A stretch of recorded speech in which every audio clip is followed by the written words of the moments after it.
You're a severely violent person.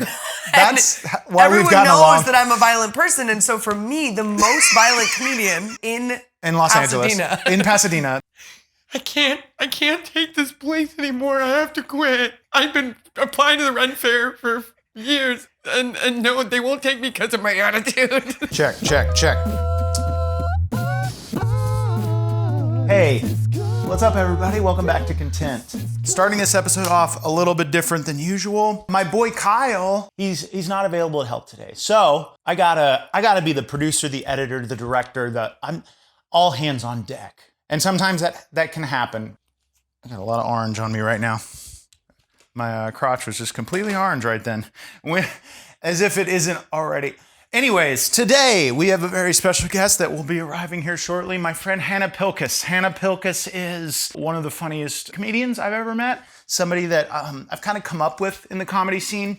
And somebody that I am so inspired by. I don't know how many times before this we've had just a, hey, how you doing conversation. Mostly it's just us doing shows and stuff, which is a lot of the connections we have out here in the entertainment business is I see you at a show, I see you on set, I see you when we're doing a thing. It's sometimes you have to make a podcast to be able to really get to know a person now. But hey, that's life in 2024. And I think I'm okay with that. I'm gonna finish setting up. Pretty much already did set up. What else is happening? I got shows. If you want to see me, shanehartline.com. Go to shows, all the tickets, all the information. Thank you guys for the continued support. If you're watching on YouTube, also, you can watch it.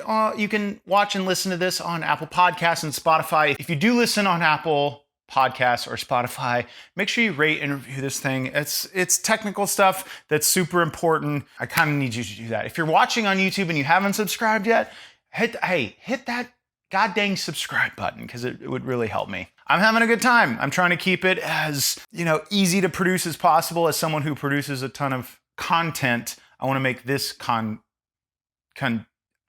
already starting to confuse myself. I want to make this as simple as possible. So it's an enjoyable process and I can just hang out with people that I love. And Hannah Pilkes is no different. She'll be here shortly. I think doing one too close to the wedding, you're just exhausted. That's when people go right after. I'm we did a little mini moon where we mostly just slept a lot moon. And ate oysters and just kind of reflected, but it was not an active honeymoon. We were Pompeii, Colosseum, wanted to see everything. You went to Pompeii. Oh, how was that? I loved it. I grew up really being fascinated with what is this about kids with Titanic and Pompeii? They're I know. Two of the most devastating, colossal tragedies. But I thought it was fascinating. Are there people encased still in rock? So it's a misnomer. They are in plaster. I always thought that was an actual. I thought they were still remains, in there. but I'm not scientifically that wouldn't make sense because their bodies turned to skeleton. However, the first historian or archaeologist to discover the ruins, which are they've only uncovered 10% of it. It's crazy. It's an active archaeology site. But he saw in the white ash an indent, basically. That toy where you put your hand in and then it holds the mold. It was that. So wherever they landed in whatever position was retained. So he poured plaster into it. I've thought all these years that those people are still in there. So did I. But I guess they kind of turned to bone and dust. Yeah. But it's crazy because you can see their facial expressions. You can see the ripples in their clothing. Oh, it's that detailed. It's that detailed. So they might as well. I mean, when I look at a corpse, bone versus this is what I wanted to get into with you. Corpse talk. Corpse talk. It's perfect time of year. When you see a skeleton, when you see the remains in a museum, I have a hard time quantifying, oh, that's a person. But this, even though it wasn't their actual remains, I'm I am transported back. Yeah, it's crazy. That much detail. Spooky. Yeah, my head is spinning on all these thoughts about corpses and stuff. But the Colosseum was also pretty heavy. It's hard to fathom. You hear all the stories about the Colosseum and what happened there. And it's just one that wasn't crazy long ago. And too, it's to stand in a place like that. I don't know if you felt like the energy of it, but also like there was a lot of places in Italy when we visited, like we went to a lot of castles, and some of these castles had like torture chambers, and you could just feel the energy. Well, what entertainment looked like back then, and what kids could watch, and they're just modicum. Like it was like the humanity looked different. So yeah, you're slaughtering animals for sport. You're enslaving people and watching them fight each other to the death. And I'm worried we're getting back to that. It's spooky. Because we got slap fighting championships. Have you seen that? Oh, what's that? Okay, so there's UFC, there's WWE, there's like barbaric combat for entertainment. Now the UFC has started a new company called Slap Fighting Championship. It sounds funny. It sounds like this. Oh, it's funny to watch for like a few minutes, and then you realize, oh, they're gonna have so many residual like brain issues down the line. It's so insane that it's just happening. And I always think, like, even as a wrestling fan, I always think like, because the bar is constantly being raised on like what these athletes are doing, and even with UFC, it's like, where do we go from here? Right. Like, and why do we need to, why is this not enough? You know? Yeah. Why are we becoming so desensitized to any sort of violence? And I always liked with wrestling the theatrics of it as well. That's all I was into. When it's just pure fighting, it really is like, oh, we're regressing. Yeah. Ugh. Weird. You're a severely violent person. That's why we've gotten along. Everyone knows that I'm a violent person. And so for me, the most violent comedian, and get that on paper. Yes, the most violent comedian in Los Angeles. In Pasadena. Not, because there's some... there's some... Timmy Big Toes? Timmy Big Toes notoriously is still in prison for... Prop comedy, only knives. For a prop comic stunt he pulled at UCB in 2015. That's when they banned blood at UCB as Natalie a prop. Palamedes will never be the same. But some say it made her the comedian she is today. That's the thing. It's sort of a blessing and a curse. Thank you for doing this. This is a new show. We can do our formal start. This is a new podcast type show thing I'm doing. It's called Content, but basically the idea behind it is we are in a business where it's like we're doing so much content with an agenda, like we're making so much to procure opportunity or XYZ, that this is like the first thing of many pieces of content that I have ever made that I'm trying to just like make it without an agenda. If we make something within this, like a piece of content, or we just make content together, that's enough. I love that. But yeah, it's like, thank you for doing this. First of all, how are you? Because I feel like, and I was talking about this in my little intro before you got here, like, I think it's so funny, like, you and I have like, we've obviously like kind of like been around for around the same time. We've kind of come up in the comedy scene together a little bit, but like, I don't know of a time where you and I have really just like got to know each other. And I feel like sadly, sometimes it takes comedians to make a podcast for people to like get to know each other in detail. It's a podcast or a project, and then you're like, wait, how are you? Yeah. I think one of the first times I met you, you were putting on a show at I.O., and I was dressed like a ghoul, but I was also pregnant, I think. We can get to that. But like, I met you before that on Vine, correct? Oh my gosh. Is that how we met, I think? It must have been. Yeah, I mean, you've the always... The greatest app to ever exist. It really was. It was the simplicity of 6 seconds, no editing.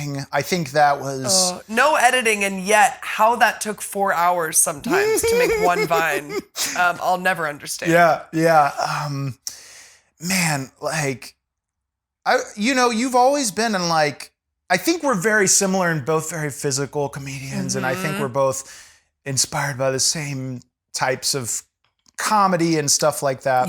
Like, it's like I realized early on when I met you, I was like, oh man, this is somebody that like I'm heavily inspired by, but somebody that like I just want to work with. So I quickly got you in on my hopefully Chris Pratt, Shane Hartline show as my wife. That's right. It was my wife, because the first bit was your wife who'd maybe died. Well, I stood you up. This is our wedding day.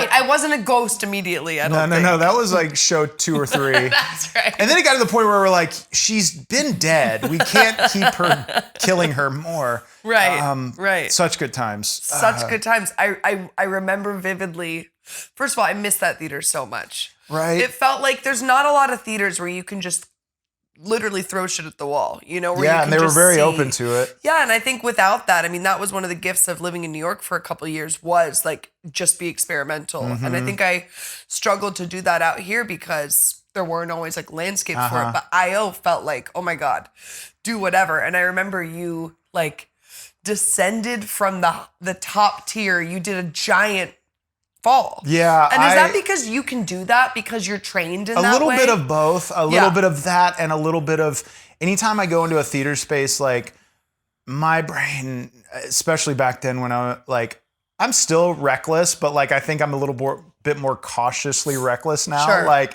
But back then, if I saw a theater space, it's like I'm not just looking at the stage. I'm looking at the whole theater and what can be done in here. So yeah, there were shows where I'm going to say I was the only person to jump off that balcony. Yes. Into the arms of Leroy Patterson.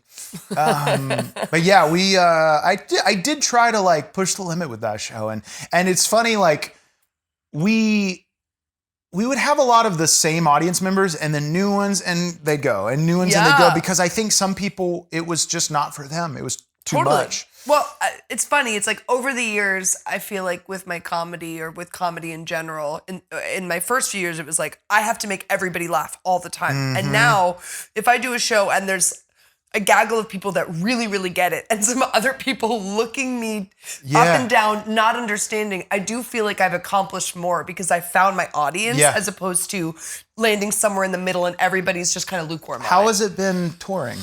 It's been amazing and I feel really fortuitous in that it's very fortuitous in that someone like Paul F. Tompkins invites in the most warm, goofy, absurd audience and they're really joyful. So I felt really spoiled. They're there to be silly. They're there to clown and I think Paul's this insane hybrid of like an amazing storyteller, amazing stand-up, but in 2 minutes later is doing amazing character work. And but also I love is like, I'm not any one medium. I'm a little bit of everything.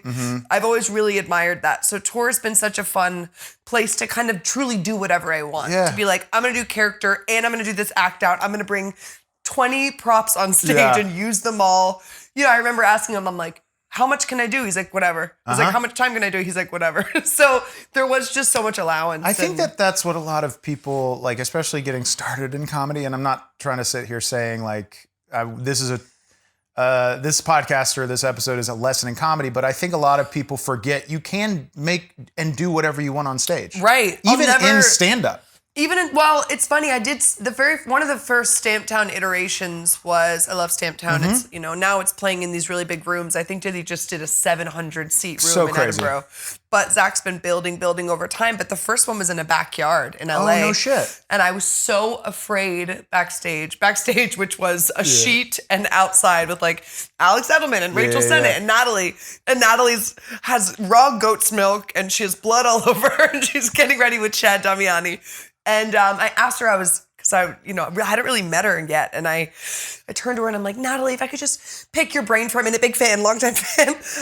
What do you do if the bit that you're going to do doesn't really make sense with the show you're doing it in? For example, if I want to do a batshit crazy character at a bar show where everyone else is doing stand-up, should I not do it there? Like, what do I do instead?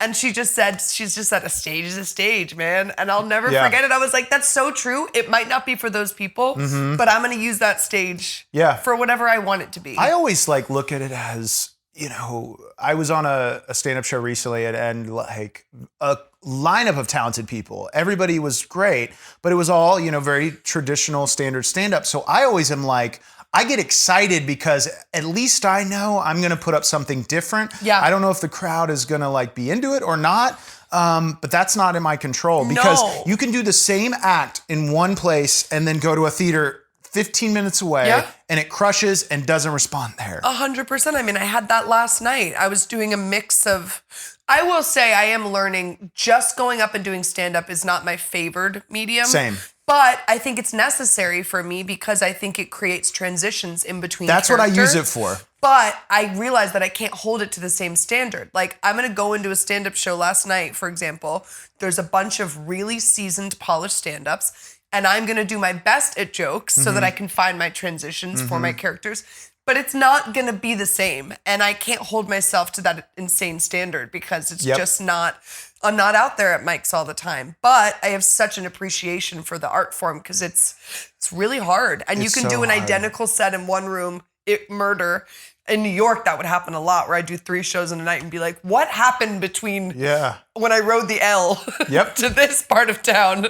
It killed here, and then they were mad at me here. But I mean, that also is the magic of comedy, right? Yeah. I've been enjoying it though. Stand-up was something I definitely didn't think I'd get into. I definitely didn't want to do. Not that I didn't enjoy consuming it, but like there was just a long period of time. I mean, I did sketch and improv for 10 to 15 years before I got into stand-up, and it was kind of just like thrown into the deep end with doing stand-up. Yeah. I was asked to open for. That's right. Do you know Olin Rogers? Yeah. So such a talented filmmaker, comedian.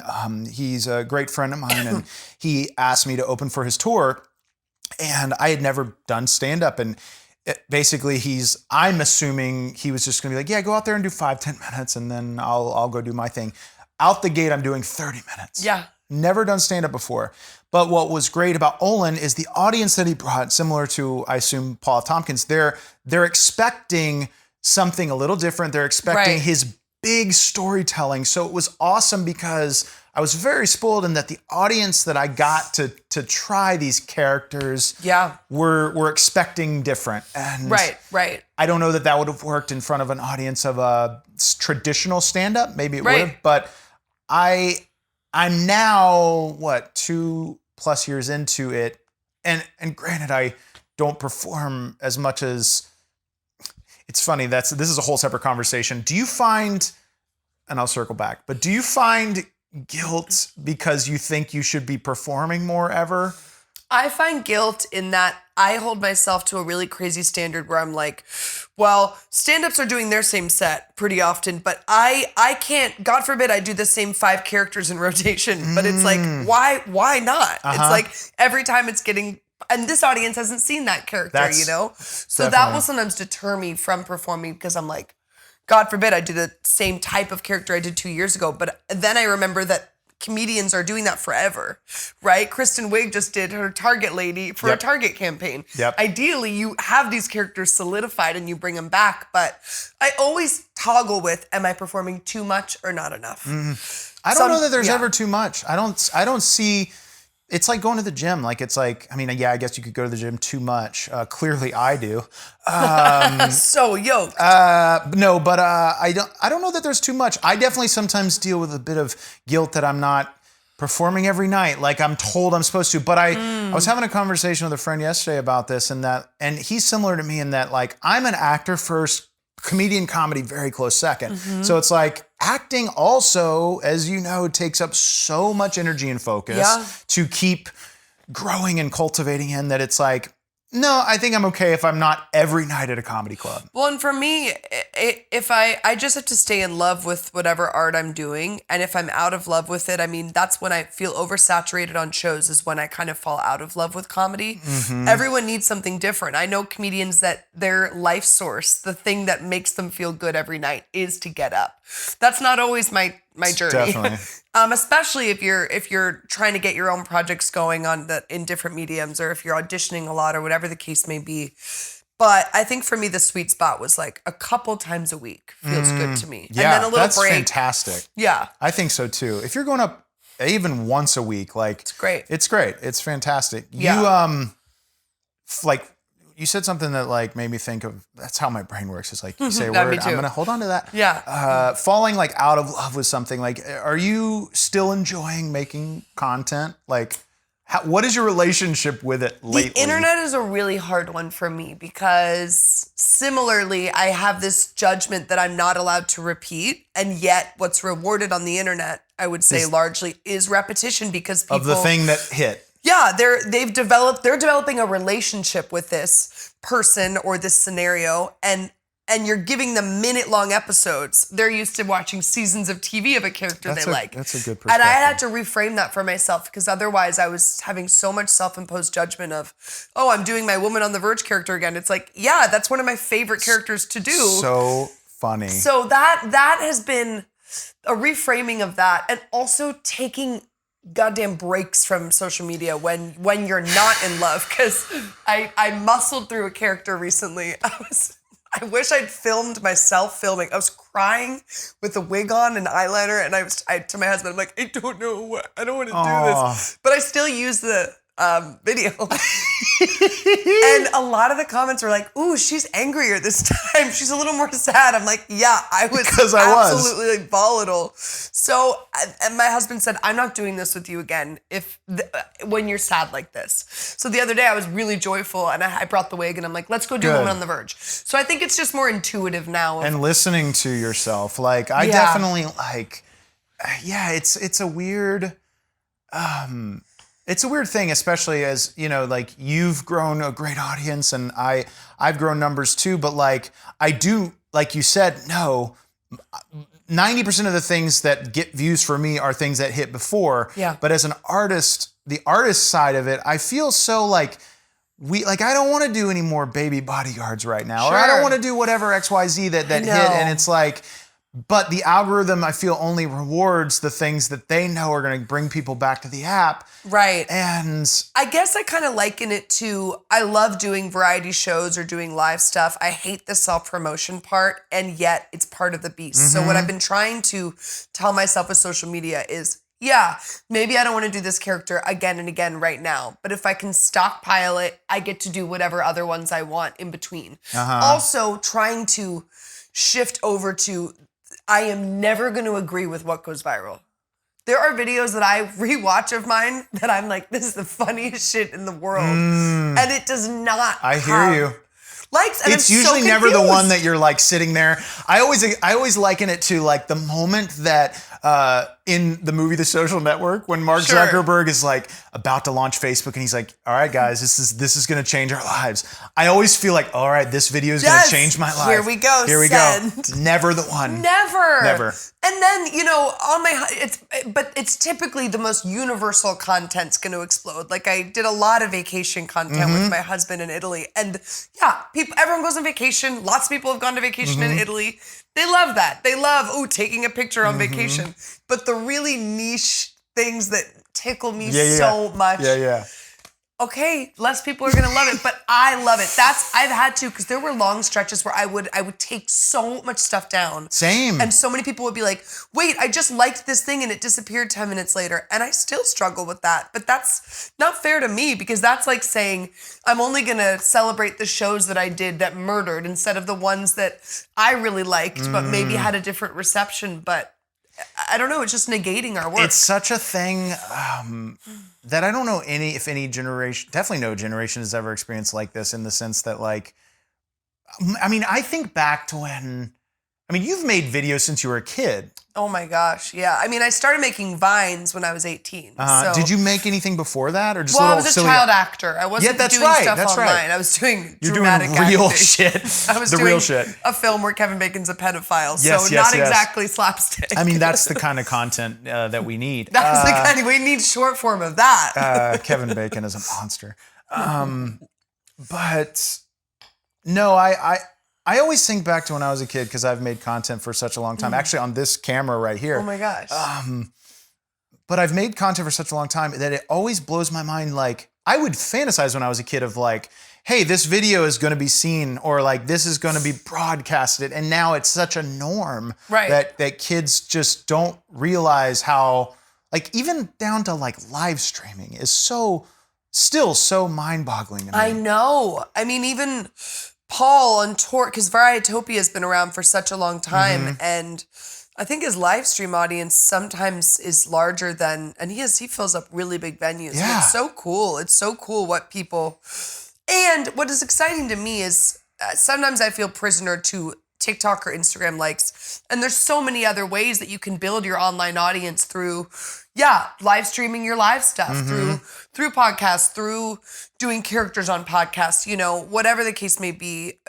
but I still, the young part of me is like, but it's all about this number on this app, you know? Yeah. Which so often is not the case anymore. I know. And I find too, like, even if you do have numbers, like there's like, say for instance, with a comedy show or something, you get booked on a comedy show based on numbers. Great. But then there's like this expectation. It's like, one, all these numbers aren't going to see this promotion. And like, why would this person come to this random? They're more likely to come to Shane's show than they are you doing 7 minutes in West Hollywood. But sure, let them book you off of that. Yeah. But I do think people don't understand that it does. Well, that's what I used to make a lot of my living doing branded stuff. And I think that's not that it's disappeared, but I think it's significantly dipped. I hear that. I think they've realized it doesn't always translate. I think what they do now is like invite you to events where you get to like, you know, have a fancy dinner and nice clothes. And it's like, okay, great. That's how we're getting the word out there is you're associated with this and we don't have to pay you anything. In fact, you're probably paying a shit ton of people to make you look pretty. Yeah. But it has dipped a lot because I don't think it always translates. Yeah. What, man, I fucking love your characters. Thank you. Yeah. I mean, you're. Likewise. I mean, you've been. Thank you. I definitely wasn't fishing. But no, I love your character. Well, how do you find them? Like, I know everybody has a different kind of, like, is it based on people you know, or is it just observations? It's super observation based. It's either observing myself, like Woman on the Verge happened in the pandemic because I was crying. I was getting ready for my another Zoom birthday. And I remember talking myself up in the mirror and being like, it's going to be fun, girly. And I noticed that my hands were doing like a tambourine thing when I was crying to wipe. And I'm like, and then I started filming myself, like gross, film myself crying just for me to see. Cause I was like, this is so funny to me. Or yeah, it's an experience, an encounter I have with someone, you know, like the woman at the airport that's like, let me see what I can do. She was just like so gracious and she was always going to find a way. So I never wanted to come from a mean-spirited place, but it really is just observing myself and other people. Yeah. And Yeah, same. that kind of sending you in a tailspin. Yeah. Definitely. Like, same for me lately. I think early in making content and characters, it was too based upon the SNL tape, too based upon what you think they're looking for, the showcase. And I know that that's an experience we both have been a part of many times, as well as so many comedians out here. We all, I don't know, you know, to pull the curtain back a bit, I sent in another tape recently and I didn't book it. I don't know if you heard. Really good tape. Oh, you didn't book it. Oh, dang it. Yeah. I don't know if you heard. No, but I'm not like, over the years, like, it was hard to find out that news that I didn't get a showcase. Yeah. This year, like, was one of the first times I was like, I'm at peace with it, and it's something I do know that I'll always want to either be a host or I'll always want to be involved in that show in some capacity. It's probably some deeper, unfulfilled psychological thing with me of wanting to be in part of the cool kids club. And you probably grew up. I grew up studying it. Like Molly Shannon is my pinnacle, you know, of what I want. She's someone that, you know, you talk about being trained physically and knowing how to fall. I don't think she is, and she would have crazy bruises from Mary Catherine Gallagher. And I'm like, I get that. Oh I have my God, a torn disc from doing shit. I would love to like ask and we'll go back to SNL for a bit, but like I'd love to like, because you're very physical and like so are a lot of people that I just gravitate towards, I think, the physical comedians out here. Like Natalie Palamides, I think Alyssa Sabo is very super physical. Yeah. So many other people that Jake Delaney, super physical. I don't know them. Oh, he's great. We were on Mod together. He is just can do so much with his body. Do you find that when Jensen, do you find that when you're physical, like, it's funny because I always want and still do, but I fight the urge sometimes to bring my physicality to the table because I can fall and I know how to protect myself and make it look devastating without killing myself. But I do find a lot of the times, like, audiences don't like that. Well, they can get scared. I think I had to learn that over the years with falls, is that you don't want them too much in concern. So you have to make the fall. Well, and there were, for the first few years, and sometimes still if I get too excited, the fall is not choreographed in my brain. Seth Allison is another person I wanted. Oh, Seth Ward is so physical. Sorry. Seth Ward's great. But no, I would do the fall for shock value and hurt myself too in the process. That's why I jumped off balconies. Yeah. It's like, did that, I mean, yeah, maybe it heightened a moment of the show but also it's like, is it more people that are like afraid or like, I don't know, is like. Well, Courtney Peruso is she's also an amazing physical comedian. I remember, again, I think it was a Stamptown or some show at Bourbon Room and she was stretching before. And it was like the first time I thought, and I was also doing a physical bit and I started, I should be stretching. You know who I saw stretching for the first time before a comedy show was like Chad Damiani. Yeah. And I'm like, at first the same. I was like, oh, but that makes sense. It makes total sense. I mean, why do I stretch before the gym? It's like funny. People ask me if I'm athletic and then I equate that to sports, but I'm like, yeah, I'm very athletic and that primarily my comedy is super, super physical. I mean, after every Varietopia set, I am drenched and I'm like, Hannah Pilkes, thank you, you know? And I love the clips of seeing you scrounging to grab your out because I relate to turn it into so a hard. song because I kept adding props throughout the tour because I kind of was like, you either have just a couple props and it's distracting, or you have so many and it becomes its own bit. So now I'll collect my props and I'll be like, I think instead of being supportive, guys, just as quiet as possible while I'm collecting. But he'll always be like, Hannah is picking up her props today. Yeah. But I think I did a Dynasty show the other night. I was opening for a stand-up, Jake Cornell, who I love so much. But I think the people that really liked the physical really liked it, and I think it's just not for some other people. But I think it did great. It was just, you could tell. You know, some people are like, I came to see stand-up. I'm finding, it's funny, I stretch before stand-up sets too, just in case. Like, well, you never know what you're going to do. I try to leave that option. Like, I try to do, at this point, I'm trying to do like tentpole bits and then fill in the gaps. Yeah. And fill in the gaps with whatever I feel. It's scary, but like, it's like how I want to start building my stand-up act. But I'm finding like things or physicality things that don't scare people too much. Yes. And those are the things I'm trying to lean into. No, I think there's something to be said for that. And look, if it's your hour and you're like, I want to have a couple of things that are truly just for me, and it might spook them for a sec, but then I'm the illusionist 100%. In that way. But I think if I'm hopping around town doing shows, I don't want to scare them too much. Yeah. And I have video of a fall that I did in this. I do this like, oh my God, I'm so asthmatic from the fires. It's okay. I have this bit.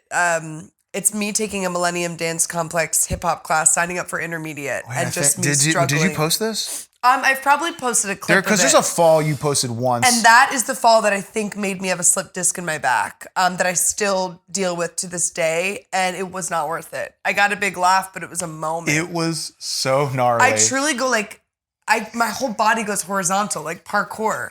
And you better believe I wasn't thinking about how to land. So I landed like crazy, like a gargoyle. I should almost teach a physical comedy falling class. No, I would take the shit out of that class. Like combat. How to fall, how to roll, how to land. Because I can also know how to land on your face and protect yourself. Like it's like all these things that comedians like Molly Shannon just throw themselves into and end up with just like so many. Especially like knowing she had to go do it the next week. But I look back I'm excited for that SNL movie. I'm really curious about it. Me too. But even, you see 70s, 80s, 90s. I still think in the 90s they were just throwing way more caution to the wind and being like, we'll see. Yeah, I miss that part of the show a bit. Yeah. And I think like, that's always like what, wishful thinking. Every time I do a tape, I'm like, man, I could bring the physicality back to the show. But it's like, I don't know. I miss it, but I don't know it's what they're looking for. I don't know either. Which it's funny because Molly Shannon hosted last season and I was like, this, like paired with heady comedy, paired with, all the other types of comedy that each cast member brings, but I long for that. I long for like, and I'm 50 years old. Yeah. Like, I'm like, oh, please. Big like, characters. Yes, big. Do you see, they're like, we can hop out of the SNL conversation in a second, but like, do you see the show continuing after 50? I kind of feel like, how can it not? Like, it's such an institution, but I do wonder if like leadership will change. He's who would 80. Who would you like to see take it? Like run the whole thing? Yeah. I mean, look, Tina Fey knows the insides and outsides of that place so well. 30 Rock is still my favorite show of all time. I wish it could be like Tracy Morgan and Tina Fey together because he brings the goofy and she brings the heady, and I'm like, together, what would be magical. Tina Fey would crush it. And I think of just not like a cis white old guy voice anymore. I think it really needs updating. I just venture to guess that the way it's being run right now is not congruent with the people that are being hired. I know that that's not the kind of leadership that they want. And I think it reflects in the morale of the show. And, you know, call me crazy, but if I'm doing a job where I'm spending like 70 hours a week there, I want to be enjoying myself. It's like, of course it's going to be a pressure cooker, but I don't think it has to be miserable. It does not. And that's all I ever hear Yes. is this constant recurring theme of it doesn't need to be this way anymore. Because I think it was designed on at a time when it was fueled by cocaine and 100%. it's And like whip these fucking people into shape. Yeah. And now I think you have, I mean, everyone's a multi-hyphenate that ends up on that show. They can write for themselves. They can act. They can produce, you know?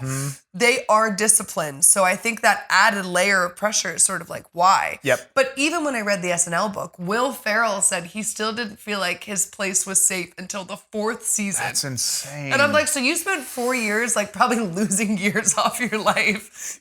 You're going to go gray earlier because for sketch comedy, you know? We hear all these crazy And things, still- yet we still want it. Oh, still some part of me longs for it and has kind of, Yeah. I didn't even audition this year. It Oh was yeah, yeah.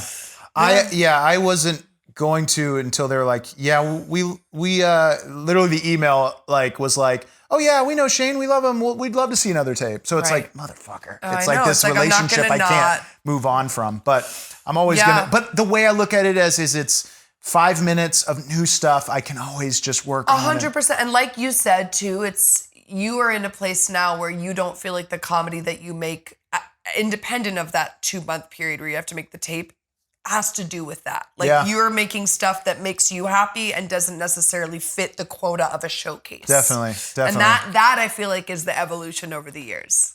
Definitely. Getting your, I have Yes. an idea that we could potentially do to end this episode here in a minute. Great.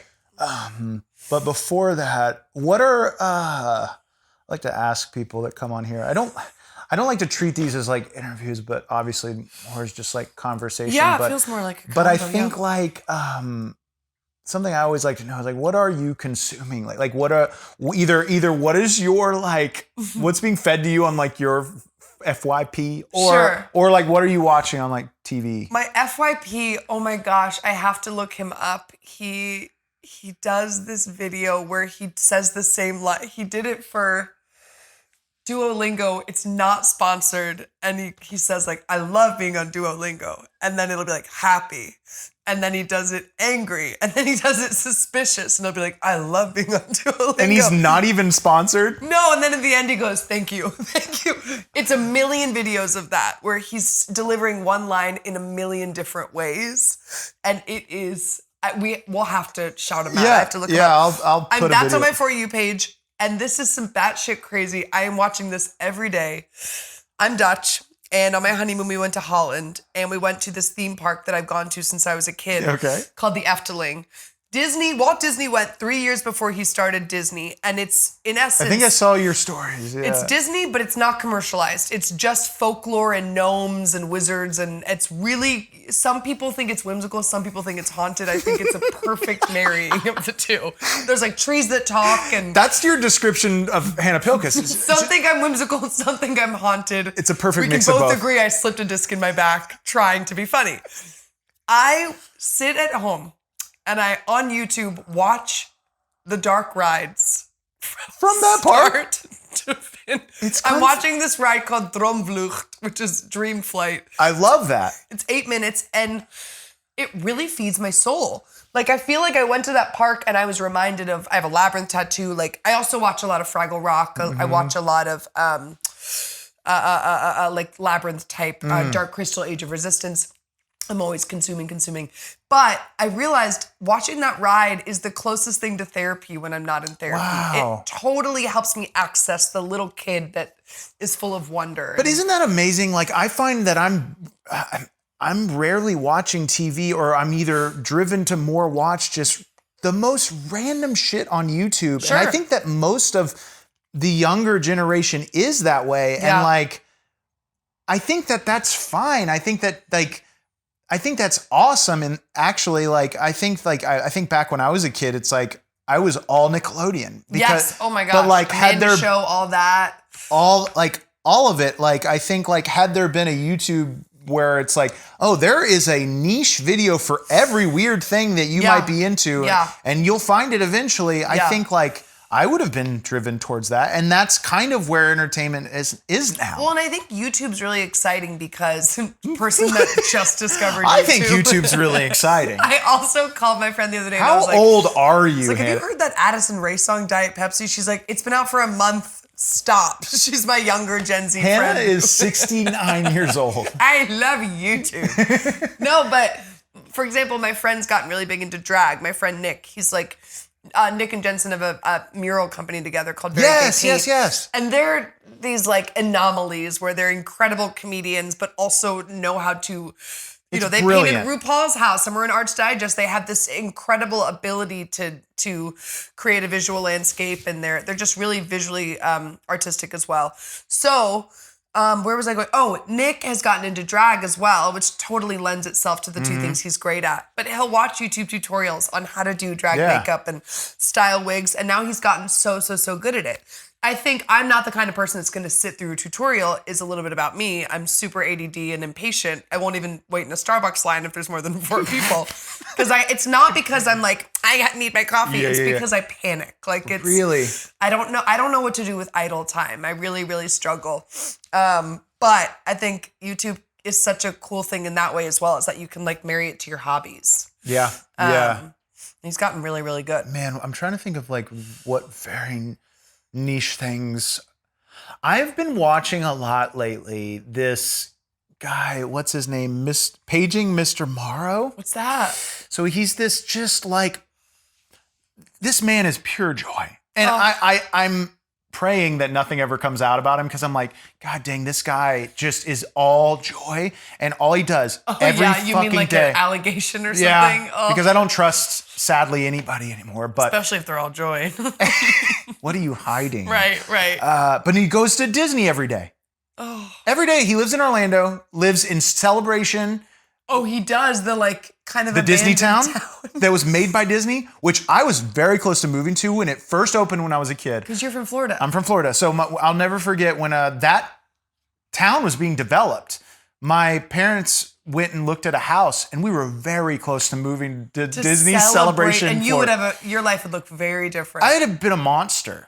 I'd probably be well, that's the thing. You can't be all joy, and you can't live in a place called Celebration. Facts. What are you hiding, Mr. Morrow? But no, he goes to Disney every day, and it's just like, it's comfort watch for me, because it's just very like, it's a very decompressing. Totally. That sounds honestly super up my alley. I love Disney. The only thing I don't love about Disney is the merch everywhere. I think like I'm suddenly love aware Disney. of I will capitalism. never wear a Disney shirt. No, I just think I'm like, oh my God, this is a conglomerate, and I just want it to be sweet and delightful, and I'm inundated with like money, but I love that. Yeah, he's great. I'm trying to think, I know I watch a lot of other random I watch a lot of people that go to like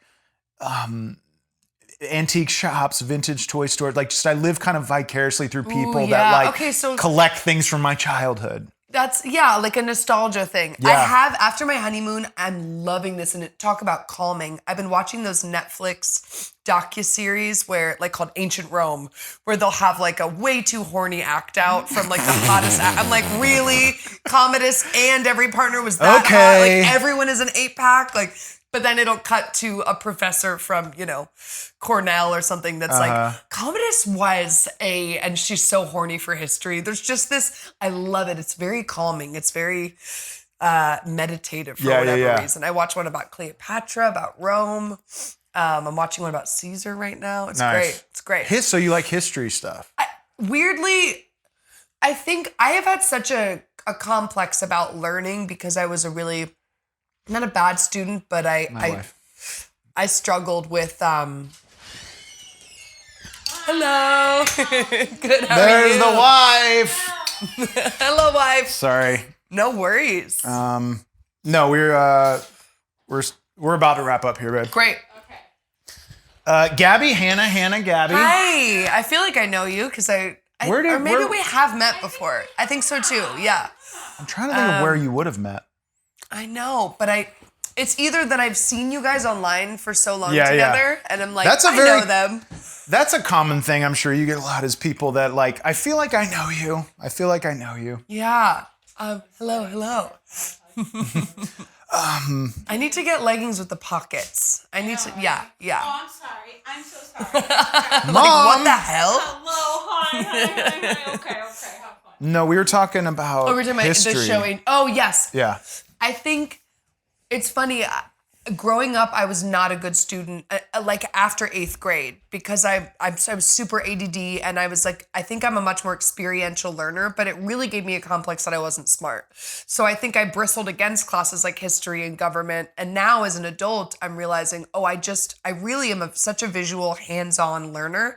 It's been really cool, like going on that trip to be like, I do like to retain information. It's just in a non-traditional way. I'm definitely getting more fascinated about it as I go on. Like, my great-grandfather was in World War II, and I want to, especially when I was on that trip, I was like, man, I need to know more about where he went, what he did. Yeah. And like, I think there is a way, and I'm going to do it soon, to get like his records and see his exact path. The only things I know, or the only thing I know that he did on his, when he was involved, was he was like the 3rd boat that touched the shore on D-Day on Normandy Beach. So to me, and he survived. And I'm That's like, wild. Bonkers. I think the older we get too, it's like our threshold for holding and storing information about where we came from or about family. I don't know.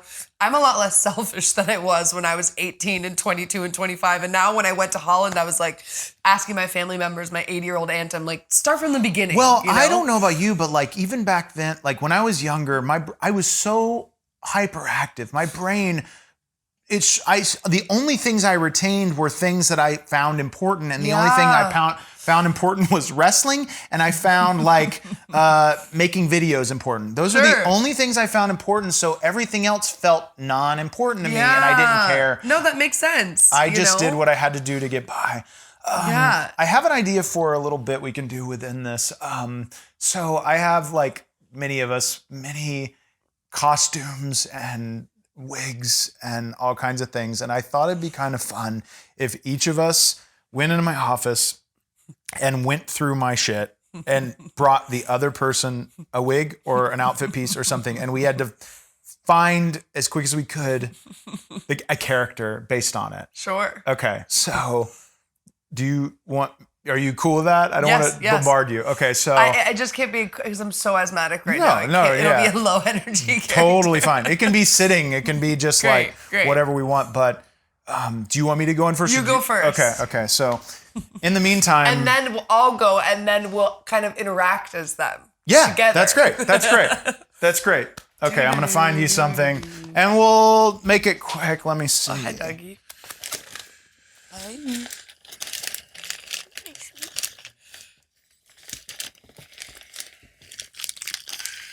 Oh yeah. Oh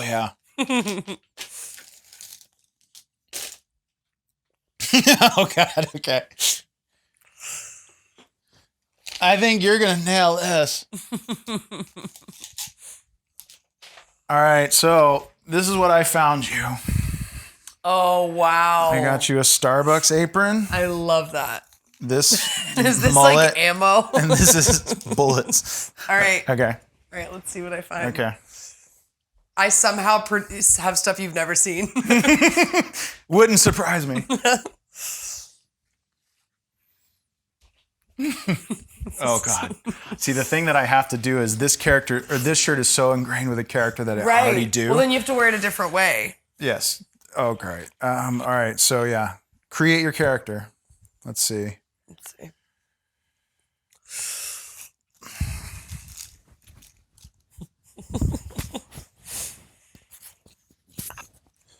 And this could be, everyone watching at home, pure garbage.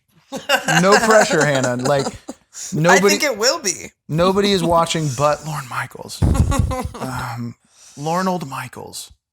Lornold. I forgot that's his Christian name. Yeah. Lorne Michaels' Christian name is Lornold Michaels. I don't. Let me think Maybe about we it. just deliver 2 lines to the camera. It's hard to interact together, I think. Maybe after the 2 lines, we can see if we can briefly Yes. interact. Okay, I want to see what you got first. Oh, my my God. God, I just looked at you. Or maybe I could give you a line and you give me a line. And That's great. Yeah. My instinct is for you to say something like, I can't take this place anymore. I have to quit. I can't take this place anymore. I have to quit. I've been applying to the rent fair for years, and no, they won't take me because of my attitude. It's a little Milton from Office Space. Yeah, my stapler. I'm gonna burn this place to the ground. I'm gonna burn the building. It's the last straw. It's Milton's last straw. I know. I don't think this is ammo. Well, no, I do think it's ammo, but I think... But she doesn't own a gun. No. I just like to be protected at all times. And threatening. And I just like to do this. It's like jewelry to her. Yeah, exactly. I think depending on the day, sometimes it's this, sometimes it's a choker. Gretchen, do you realize that you brought live ammunition to the workplace? Yes, I don't have a gun. I don't own a gun. It's just something that I want in case. You never know when the apocalypse is happening. Have you seen The Last of Us? I have. All right. All right, your line is, I'd love to go to prom with you, but I've got a lot of other really cool stuff going on. Like, and then you'll tell us. You see, We're the same. a lisp immediately. When you don't know what you're doing, go to a lisp. Guys, masterclass. Masterclass in character. Do a lisp. When in doubt, do a lisp. What was the line? I'd love to go to prom with you, but Yes. I've got a lot of other really cool stuff going on, and you can tell us what. All right, I won't do a lisp. I'll do something New else. choice. You see, here's the thing. I really appreciate that. I would love to go to prom with you, but as you can see, I have a lot of other things going on. I'm in a recovering little cute cowboy club, and it's for boys that are little cute cowboys that are too cute, and we're recovering. They had like a song, a little jingle. Yes. It's funny you bring that up. I forgot, and I have actually. It's embarrassing. I've never sung the jingle out in public. I'm a little cute cowboy. Look at me, cowboy. Kiss me, cowboy. Hug me. Don't squeeze too tight. I'm too cute. And you guys got in trouble because you said you could sign, but it was just... It's just middle fingers. Just middle fingers. It's just the middle fingers. It's the only sign I know. Also, do you know any sign? No. No, I don't either. I wish I did. Is that offensive to the? No. Okay. No. I mean, look it up. It's not me doing it. It's me. But have you seen the woman that's hired at the news to do sign, but it turns out she doesn't know sign language? She's just like... Stop it. It's crazy. I mean, who's gonna? Well, the fact that the news station didn't check if she didn't do a background. Anyway. Well, yeah, I think we've found new characters here. I think so. And for just 6 payments of $9.99, those You can be your can characters. too. You can own these You characters. can have the licensing. The You can patent. learn the secrets of 2 masterclass character comedians from Los Angeles, California. When in doubt, Pasadena, do California. a lisp. When in doubt, do a lisp. That's always what we were taught. Yeah. Hannah, thank you for being here. Oh, thank you. It's crazy to end on this note. Let's get a good thumbnail. That's great. She'll never be back, I predict. Oh! Thank you, girl. So fun. Thank you. I gotta take my Wheezy. That was As so odd as silly. me going. So the thing about You sound fine. Oh, good.